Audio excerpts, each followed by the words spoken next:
Salam, selamat pagi Bapak Ibu, saudara-saudara sekalian dimanapun Anda berada.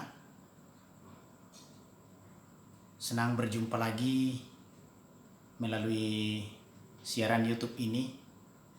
Seperti biasa, melalui Melona Channel, saya hadir untuk membagikan renungan firman Tuhan di pagi hari ini.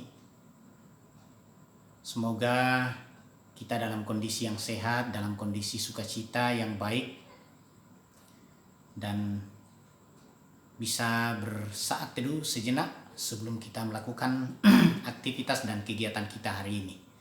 Mari kita memuliakan Tuhan dengan membaca firman Tuhan dan merenungkannya. Bagian firman Tuhan saya bacakan dari Injil Lukas, satu ayat pada pasal 6 ayat 29. Lukas pasal 6 ayat 29 yang firman Tuhan yang berbunyi sebagai berikut. Barang siapa menampar pipimu yang satu, berikanlah juga kepadanya pipimu yang lain. Dan barang siapa yang mengambil jubahmu, biarkan juga ia mengambil bajumu. Saudara-saudara, ini bagian firman Tuhan, pengajaran Yesus yang sungguh luar biasa. Kendatipun tentu semua firman, semua pengajaran Yesus itu luar biasa. Tetapi bagi saya, letak dari keluar biasaan dari pengajaran Yesus ini, ketika Yesus datang dengan ajaran yang bukan hanya sekedar berbeda dari ajaran yang ada sebelumnya, yaitu tentang Taurat yang berlaku bagi orang Yahudi atau orang Israel pada zamannya.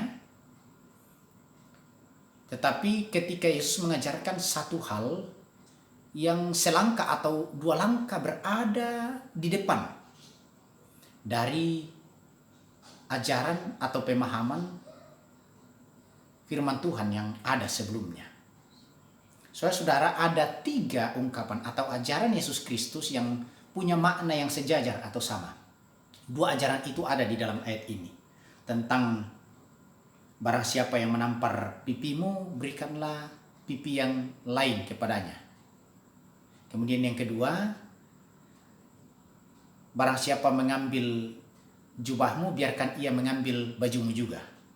Dan yang ketiga di dalam Injil Matius pasal 5 ayat 41, dan barang siapapun yang memaksa engkau berjalan sejauh 1 mil bersamanya, kata firman Tuhan, berjalanlah 2 mil bersama dengannya. Saudara-saudara, khusus tentang hal pengajaran tentang menampar pipi ini, renungan kita pada pagi hari ini saya berikan judul, jangan ada yang disisahkan, berikan semuanya.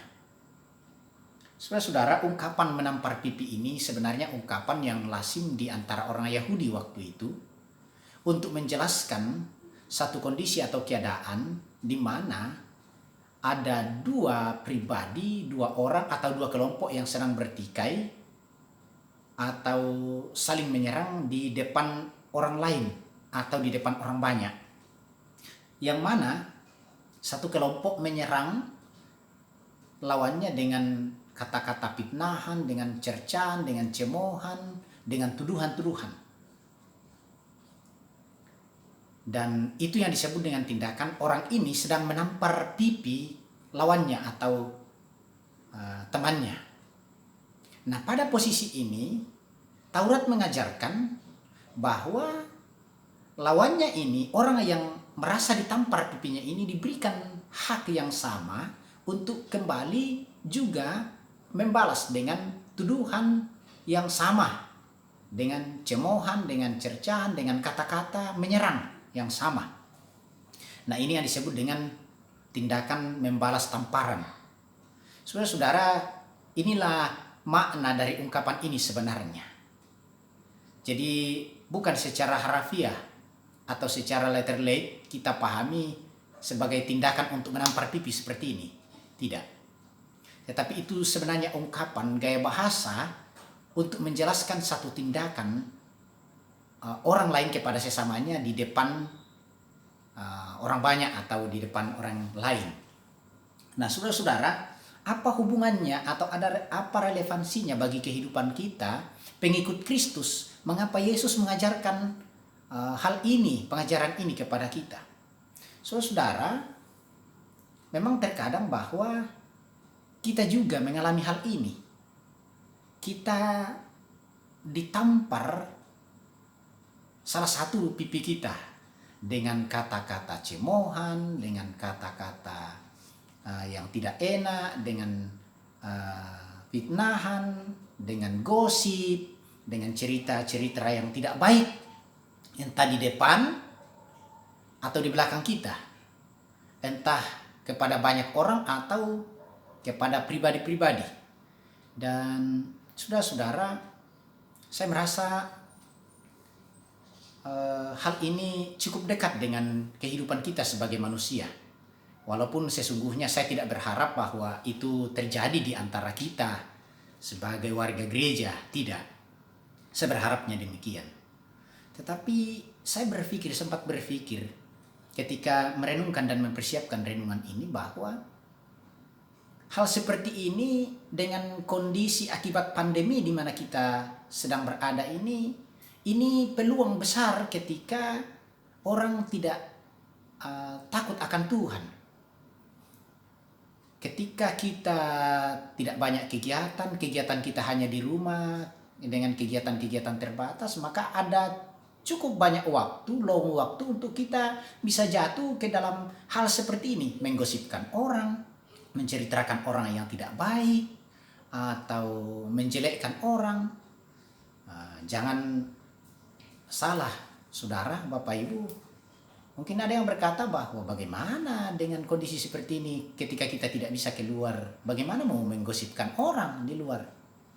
Oh tidak, justru berbeda gosip di zaman now, gosip zaman digital sekarang. Kalau dulu memang harus ketemu, harus berkunjung keluar, tapi sekarang tidak. Di rumah saja dengan media, dengan grup, itu sudah malah mungkin hal yang luar biasa. Ketika ada orang yang tidak mengasihi Tuhan, tidak mengasihi sesamanya dan tidak waspada dengan hal seperti ini. Sebenarnya peluang untuk hal seperti itu. Saudara-saudara yang dikasihi oleh Tuhan. Nah, ketika kita ada pada posisi orang yang ditampar pipinya melalui hal-hal seperti itu, maka apa yang kita mau lakukan? Menariknya bahwa Yesus tidak mengajak kita untuk menerapkan Taurat bahwa kamu diberi hak yang sama, tampar juga, balas. Tidak. Tetapi kata firman Tuhan mengajar kita selangkah dari itu, bukan membalas, tetapi kata Yesus, jangan membalas orang yang berbuat jahat kepada kamu. Itu selangkah di depan. Malah selangkah lagi di depan dari itu mengatakan bahwa berikan lagi pipimu yang satu. Kalau mengambil jubahmu, berikan sekalian bajumu. Kalau memaksamu berjalan 1 mil bersamanya, berjalanlah 2 mil. Ini bagi saya justru sesuatu hal yang sungguh-sungguh luar biasa. Artinya bahwa apa yang menjadi hak kita sebenarnya kita korbankan dan justru kita berikan kepada orang lain. Kalau Taurat mengatakan hakmu untuk membalas, gigi ganti gigi, mata ganti mata, hakmu untuk membalas. Maka hak untuk membalas seperti itu, kata Yesus, berikanlah pipihmu. Kita mengampuni, kita memberikan hak itu kepada orang lain sekiranya ada orang yang merasa berhak untuk menampar pipi kita. Saudara-saudara yang dikasihi oleh Tuhan, ini pengajaran yang luar biasa, walaupun berat secara manusia, tetapi justru disinilah letak berbedanya kita dengan orang yang lain, dengan para penganut Taurat, dengan orang yang tidak mengenal Tuhan. Ketika kita belajar untuk mengampuni, menahan diri, kemudian menyerahkan hak kita, menyerahkan hak kita kepada sesama kita, dan jangan kita mengambil haknya Tuhan. Karena apa yang dikatakan di dalam kitab Roma pasal 12 ayat 19, saudara-saudaraku yang kekasih, janganlah kamu sendiri menuntut pembalasan, tetapi berilah tempat kepada murka Allah, sebab ada tertulis, pembalasan itu adalah hakku. Itu firman Tuhan, hak Tuhan. Akulah yang menuntut pembalasan, firman Tuhan demikian. Saudara-saudara yang dikasihi oleh Tuhan, malah kita harus mengampuni, malah kita harus mendoakan dengan rela untuk melepaskan pengampunan. Jangan membalas. Dan ada hal yang perlu kita perhatikan, saudara. yang akan menolong kita, memotivasi kita, mendorong kita untuk mau tidak mau secara tulus untuk memaafkan, mengampuni, dan melepaskan hak kita. Apa yang dikatakan di dalam kitab Matius pasal 6 ayat 15. Tetapi jikalau kamu tidak mengampuni orang, Bapamu juga tidak akan mengampuni kesalahanmu. Ini yang justru lebih berat, saudara. Kalau berat rasanya untuk tidak mengampuni kesalahan orang, justru lebih berat kalau kita tidak mengampuni karena Bapa kita di sorga tidak akan mengampuni kita. Saudara-saudara, kiranya Tuhan memberkati kita, kiranya kita dimampukan untuk melakukan firman ini, dan kami akan menyanyikan sebuah lagu dan yang menjadi motivasi kita, menolong kita bagaimana kita berperilaku sebagai anak-anak Tuhan. Lagu ini bercerita tentang hal pengampunan, sebagaimana yang Yesus ajarkan lebih lanjut tentang hal pengampunan.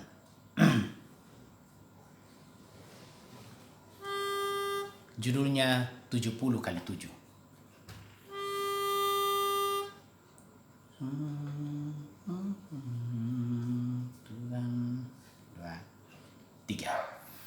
Tuhan, sampai berapa kali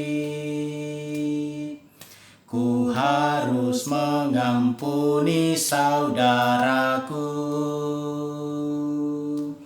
apabila ia menyakiti, akan berbuat dosa kepadaku. Apakah sampai 7 kali seperti yang dipertanyakan Petrus? Dan kemudian Yesus berkata kepadanya,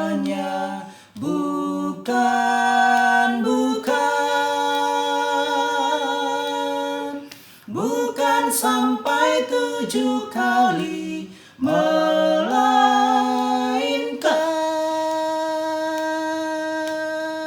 sampai 70 kali. 7 kali pengampunan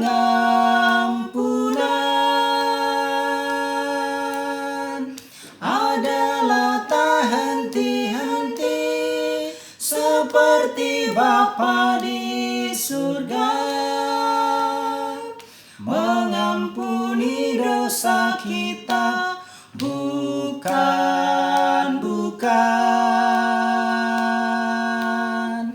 Bukan sampai 7 kali, melainkan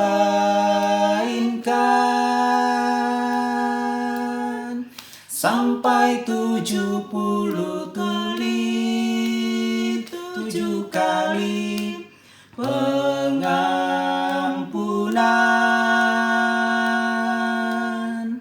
adalah tak henti-henti, seperti Bapa di surga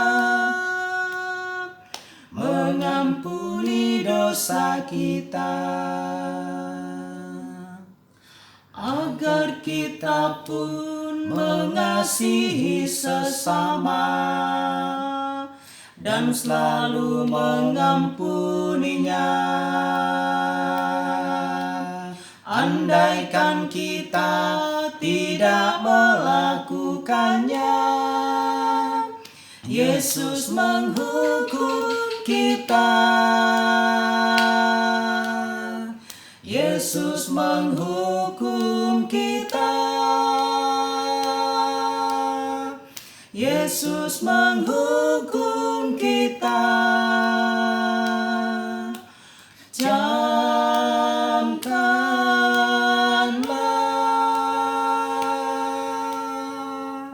Selamat pagi, selamat beraktivitas. Kiranya kehidupan kita menyenangkan, memuliakan Tuhan hari ini. Tuhan memberkati kita.